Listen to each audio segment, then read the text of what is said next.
Hello hello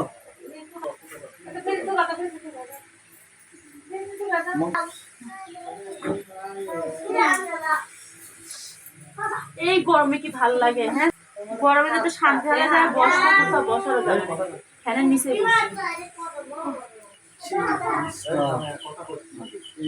দেখে ভালো লাগে, ঠিকই থাকা যায় যে করি আমাকে যা হয় হোক, আজকে আমি সাহস করে ঢুকে পড়বই।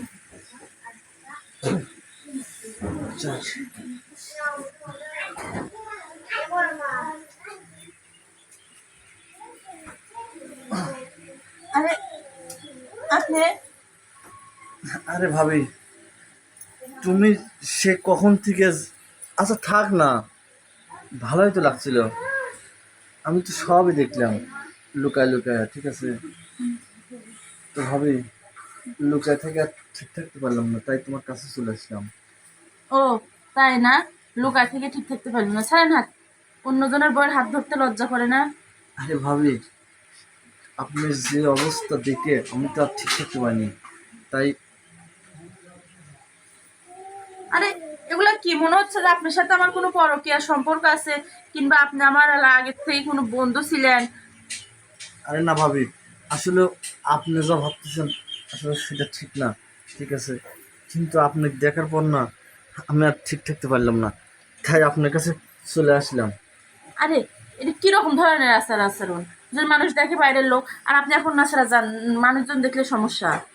ভাবি, মানুষ দেখলো কি করলো ওদের তো দেখে আমার লাভ নেই, কিন্তু আমি তো কি করবো, আমার দেন মাথায় হাত দিয়ে দেখেন কি অবস্থা হয়েছে। আপনার মাথা দেখার সময় আমার নাই, আর এখন আপনি আসতে পারেন, আর আমার রুমে আপনি হুটহাট করে এরকম করে ঢুকবেন, কাশপাত দেয়া নাই, বলা কওয়া নাই।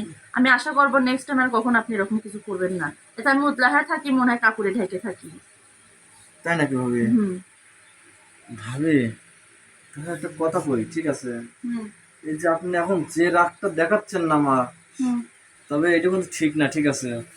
এই যে আমিও এই যে ফোনে, ঠিক আছে, লুকায় লুকায় সব কিছু ভিডিও করে রেখে দিছি। শুনেন, আপনাদের ভিডিও করে রাখেন, মনে হয় যা খুশি তাই করেন, আর আমার স্বামীও জানে যে আমার বোর চরিত্র কিরকম, আর বাড়ির লোকও জানে। তাই আপনি দেখাইলেও বিশ্বাস করবি না। আর আমি আমার নিজের রুমে ছিলাম, অন্যজনের রুমে ছিলাম না, আর আমার কাপড় খোলা ছিল না। কি আচ্ছা হয়েছে? ঠিক আছে ভাবি, ওই এখন যে নেট না ইন্টারনেট, এ সাইডে দিলি সারা বিশ্বের লোক যে দেখতে যেমন পাবে। কর্ম করবে সে সেমন ফল পাবে। আপনি যেমন কর্ম করবেন তেমন ফল পাবেন। আপনি ছাড়েন, যা আচ্ছা মনে ঠিক চায় আছে আপনি তাই ভাবি, করেন। আমি ওই ছাড়িয়ে দিয়ে গিয়ে আপনার সাথে তো পারবো না নেওয়া করে। ছাড়েন, ছেড়ে ছেড়ে বড় লোক হন, তারপরে সমাজের লোকও জানে আর বাড়ির লোকও জানে যে কার চরিত্র কিরকম।